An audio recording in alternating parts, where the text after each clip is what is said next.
Hello students, here we will study about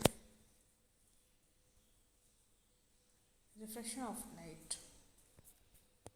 refraction of light में क्या होता है, कोई भी लाइट रे अगर पास करती है एक ट्रांसपेरेंट मीडियम से दूसरे ट्रांसपेरेंट मीडियम में तो वो अपना डायरेक्शन चेंज कर देती है।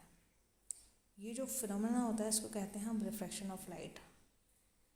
और कितनी लाइट रे चेंज करती है अपना डायरेक्शन वो डिपेंड करता है रिफ्रैक्टिव इंडेक्स मीडियम्स के, कि यदि लाइट एयर से वाटर में जा रही है तो उन दोनों का मीडियम क्या रहा होगा या उनका रिफ्रैक्टिव इंडेक्स क्या रहा होगा। तो मीडियम्स पे और रिफ्रैक्टिव इंडेक्स पे भी डिपेंड करती है कि लाइट कितनी बैंड होगी या उससे कितनी दूर जाएगी नॉर्मल से। रिफ्रैक्टिव इंडेक्स की डेफिनेशन क्या होगी? Refractive index is the speed of light in vacuum divided by the speed of light in a material। या हम कह सकते हैं कि रिफ्रैक्टिव इंडेक्स एक मेज़र है कि how much a material refracts light, कि कोई भी मटेरियल लाइट को कितना रिफ्रैक्ट करेगा। Refractive index of a material is also abbreviated as n equals to c upon v. Well, Snell's एक डच फिजिसिस्ट थे, उन्होंने एक रिलेशनशिप ड्राइव करा था between different angles of light as it passes from one transparent medium to another। जब कभी light pass होती है from one transparent medium to another वो हमेशा बैंड होती है। As per the Snell's law, n1 sin theta 1 equals to n2 sin theta 2। देखिए इस फिगर में n1 is the refractive index of air and n2 is the refractive index of water। There is a normal line here and you can see कि यहाँ पे जो light रे है ये नॉर्मल को टच कर रही है और बाउंड्री पे वो बैंड हो रही है, स्ट्रेट नहीं आ रही है, बैंड हो रही है। जो एंगल वो बना रही है नॉर्मल के साथ एयर में दैट इज़ थीटा 1, और दूसरे मीडियम में जो एंगल वो बना रही है वाटर में विद रिफ्रैक्टिव इंडेक्स थीटा 2 वो एंगल होगा आपका theta 2।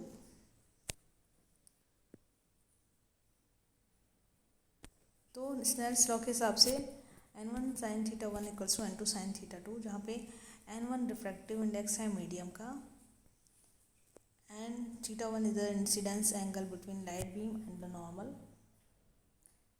n2 is the refractive index of the material the light is entering, जिसमें लाइट एंटर हो रही है। Theta 2 is the refractive angle between the light ray and the normal. So in the case theta equals to 0, so and theta equals to 0, theta 1 equals to 0 means light is perpendicular to the interface। The solution theta 2 equals to 0 regardless of the values of n1 and n2। कोई भी value हो n1 और n2 की, इसका मतलब ये होता है कि ray entering a medium perpendicular to the surface is never bend, वो कभी बैंड नहीं होगी। The above is also valid for light going from a dense higher end to a less dense lower end material। The symmetry of Snell's law shows that the same ray paths are applicable in opposite direction।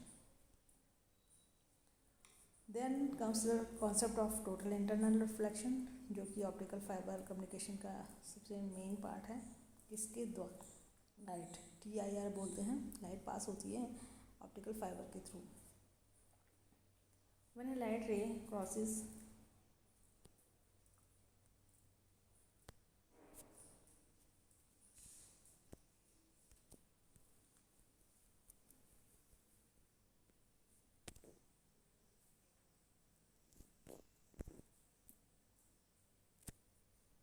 Welcome to the slides number 3। Okay, what is total internal reflection? When a light ray crosses the interface, जो boundary है, into a medium with higher refractive index, कभी भी light यदि पास होती है इस medium में जिसका हाई रिफ्रैक्टिव इंडेक्स होता है तो it bands toward the normal, तो नॉर्मल की तरफ वो बैंड हो जाती है।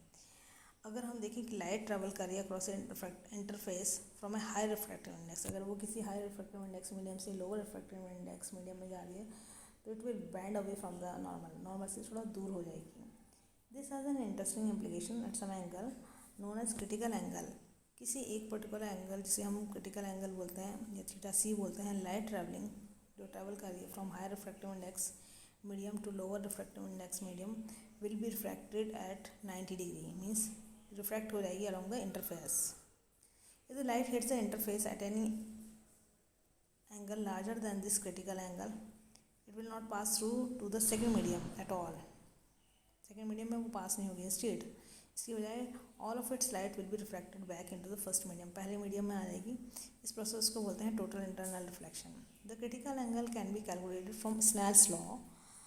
n1 sin theta 1 equals to n2 sin theta 2.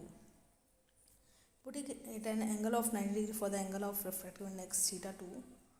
This gives theta 1 equals to sin inverse n2 upon n1 into sin theta 2.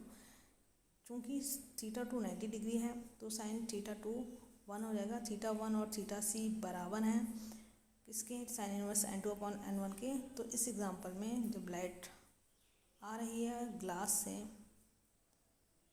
इसका n1 1.5 है इंटू एयर, इसका n2 1 है, तो क्रिटिकल एंगल इसमें होगा साइन इनवर्स 1 अपॉन 1.5 और 41.8 डिग्री.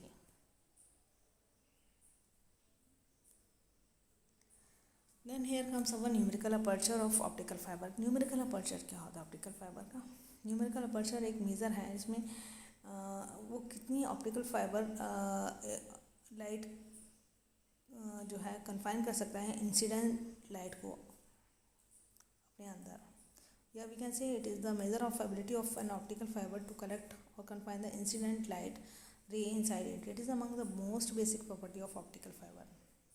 न्यूमेरिकल अपर्चर को N लिखते हैं जो कि शो करता है efficiency with which light is collected inside the fibre in order to get propagated. कितनी लाइट कलेक्ट हो सकती है ऑप्टिकल फाइबर के अंदर. We know that light through an optical fibre is propagated through total internal reflection और we can say multiple TIR takes place. हमें पता है कि लाइट ऑप्टिकल फाइबर के अंदर कैसे प्रोपगेट होती है, वो होती है TIR के through. The TIR take place inside the optical fibre for the light ray to get transmitted from an end to another through an optical fibre. Basically when light is emitted from an optical source then the fiber must be highly efficient so as to collect the maximal emitted radiation inside it. हम कह सकते हैं कि जो light gathering efficiency है optical fibre की वो की कैरेक्टरिस्टिक्स है while transmitting the signal through an optical fiber. NA acceptance angle से भी रिलेटेड है. As acceptance angle is that maximum angle है through which light enters the fibre. Hence the acceptance angle and numerical aperture are related to each other. Propagation through optical fibre as we have already discuss, हमने पहले discuss किया है कि the light through an optical fibre is propagated by several continuous total internal reflection. और हमें पता है कि optical fibre is compose of core जो कि बनी होती है very pure form of glass silica और उसके चारों तरफ होती है glass cladding. So the light is propagated inside the fibre by performing continuous reflection from the cladding. But जो कंडीशन है टोटल इंटरनल रिफ्लेक्शन की for the propagation of light ray आती है comes from the action only when जब most of the light is collected inside the fibre. So let us now understand the numerical aperture for optical fibre in detail.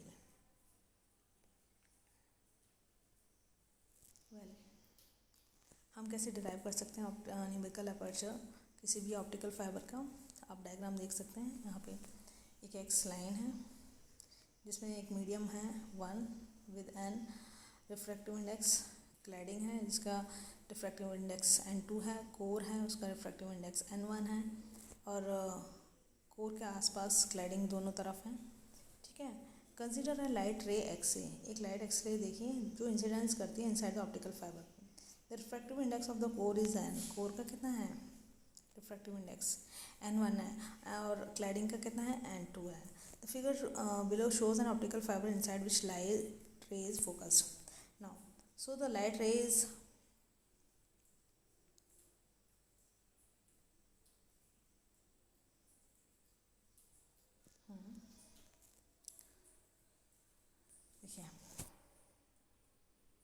Light ray XA is launch from the denser medium. एक denser medium से आ रही है, ठीक है, to the rarer medium by making angle alpha with the fibre axis. Fibre का axis यहाँ पे दिया हुआ है आपका, ठीक है। वो एंगल क्या बना रही है, एक अल्फ़ा। ये जो एंगल अल्फ़ा इसको कहेंगे acceptance angle of the fibre. The incidence ray propagates inside the fibre. Incident ray propagate चलती हैं फाइबर के अंदर and gets reflected completely by the core cladding interface. और वहाँ से वो कम्प्लीटली क्या हो जाती है, रिफ्लेक्ट हो जाती है। Now you can see, but for this the angle of incidence should be more or compared to the critical angle। लेकिन एंगल ऑफ इंसिडेंस ज़्यादा होना चाहिए, किससे, अपने क्रिटिकल एंगल से। अदरवाइज क्या होगा, if the incident light is less than critical angle then rather being reflected the ray get refracted, तो लाइट आपकी क्या होगी, रिफ्रैक्ट हो जाएगी, ठीक है। अकॉर्डिंग टू स्नेल्स लॉ के हिसाब से the incident and refractive ray propagated in the same plane, एक ही प्लेन में चलती हैं। Hence n applying Snell's law at the medium one usually air and the core interface, हम कह सकते हैं n sine alpha one is equal to N one sign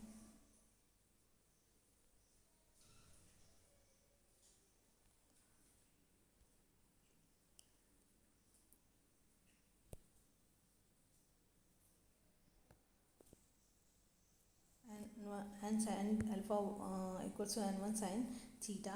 और ऊपर इस फिगर से हम ये भी देख सकते हैं कि हमारा जो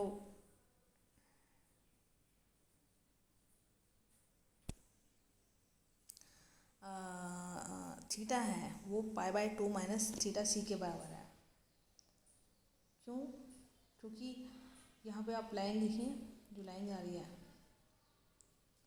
N one sine alpha equals to N one sine theta by Snell's law and theta equals to, जो हमारा थीटा किसके बराबर होगा, theta will be equal to our pi by 2 minus theta C के बराबर होगा। On putting the value of theta from the above equation in one, अगर हम इक्वेशन 1 में ये डालते हैं थीटा की वैल्यू, तो हमारी वैल्यू क्या आएगी, हमारी वैल्यू आएगी n equals to sine alpha equals to N one sine theta की जगह आ जाएगा pi by 2 minus theta c, ठीक है। और n sine alpha equals to N one, ये किसके बराबर होगा, साइन 90 माइनस थीटा सी होता है कॉस थीटा सी, तो वो लिख देंगे। तो साइन अल्फा किसके बराबर हो जाएगा हमारा, N one upon N cos theta C. और कॉस थीटा सी की एक फॉर्मूला होता है under root 1 minus sine square theta C. अगर हम इसमें स्नेल्स लॉ लगाते हैं कोर क्लैडिंग इंटरफेस पे, जो कि है N one sine theta c equals to n two sine 90 degree, तो हम n one sine theta c किसके बराबर रखेंगे, एन टू के बराबर रख सकते हैं, या हमारा साइन थीटा सी किसके बराबर आ जाएगा, n two upon N one के बराबर। ओके, नाउ ये तो हमारी इक्वेशन हो गई 4 और ये इक्वेशन हो गई 5, ठीक है। इसके बाद आता है कि अगर हम सब्स्टिट्यूट कर दें value cos theta c equals to 1 minus जो हमारी पहले की इक्वेशन थी कॉस थीटा सी, ये जो इक्वेशन नंबर 4 थी, इसमें अगर हम 1 माइनस जो हमारी साइन थीटा सी की वैल्यू आई है, कितनी आई हमें साइन थीटा सी की वैल्यू आई है n two upon N one, अगर हम वो इसमें सब्स्टिट्यूट कर देते हैं इक्वेशन नंबर 4 में, तो हमें क्या मिलेगा, हमें मिलेगा कि हमारा cos theta C is equal to under root 1 minus N two upon N one का whole square. Substituting the above equation in 3, third equation में अगर हम डालते हैं कॉस थीटा सी की वैल्यू, जो कि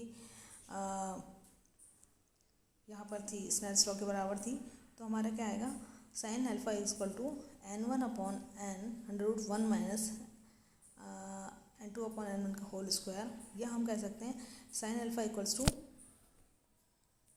N one square minus N two का स्क्वायर अपॉन एन का under root square root. As we already discuss that the medium 1 is there under refractive index n will be 1, तो हम कह सकते हैं कि साइन अल्फा किसके बराबर होगा, N one square minus N two के square minus N two square का अंडर रूट का स्क्वायर रूट, ठीक है। और इसी को हम न्यूमेरिकल अपर्चर भी कहेंगे, जो कि होगा under root n one square minus N two square. This is expression for the numerical aperture of an optical fibre having n one as the refractive index of the core and n2 as the refractive index of the cladding. So we can conclude that as the numerical aperture shows the light correcting ability of the fiber, thus its value must be high, as higher the value of Na, better will be the optical fiber. Then comes our acceptance angle. Meridional ray A enters the fiber at the core theta A. You can see in the figure. Incident ray B at an angle greater than the theta A is refractive into the cladding, it eventually lost by the radiation. An acceptance angle defined as a conical half angle कह सकते हैं हम इसको, theta A. Theta A is the maximum angle to the axis, जो axis में बनाएगा, at which light may enter the fiber in order to be propagated, जिसमें light propagate हो सके, is called acceptance angle of the for the fiber.